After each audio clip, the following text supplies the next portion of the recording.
Rigid body, ये topic rotational motion के अंदर आता है। पॉइंट वाइज देखें, ये काफ़ी इम्पोर्टेंट टॉपिक है। A rigid body is A system of particles in which distance between any two particles does not change under the influence of external force। अर्थात external force के इफेक्ट में rigid body में कोई change नहीं होता है, ये ऐसा मानकर चला जाता है। ये इमेजिनरी कंसेप्ट है। A rigid body is A system of particles in which distance between any two particles does not change under the influence of external force। It is studies using concept of center of mass। center of mass के अंदर ये study किया जाता है। rigid body is the body which have fixed shape and size। rigid body के पास fixed shape और size होता है, अर्थात ये नहीं बदलता है।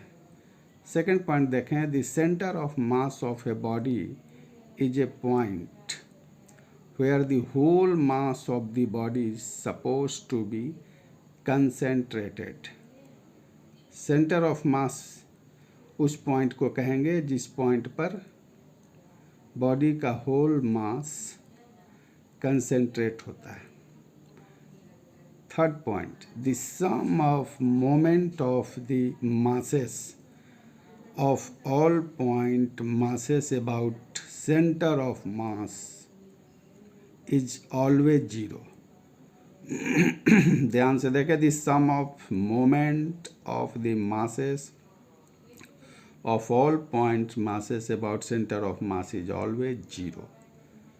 सेंटर ऑफ मास में बी इनसाइड और outside of the body. Centre of mass body के अंदर या बाहर कहीं भी हो सकता है, इसको मैथमेटिकली कैलकुलेट किया जाता है। Number 5, for homogeneous body centre of mass always lie on the line of symmetry. Symmetry line पर सेंटर ऑफ मास होता है होमोजेनियस बॉडी के लिए। Number 6, when the body falling freely explodes into pieces. अगर गिरते हुए बॉडी टुकड़ों में बढ़ जाता है तो the centre of mass of the system lies still on the same vertical line. Same vertical line पर ही रहता है। Number 7, when a shell moving along a parabolic path explodes into pieces then the center of mass shall lie along the same parabolic path।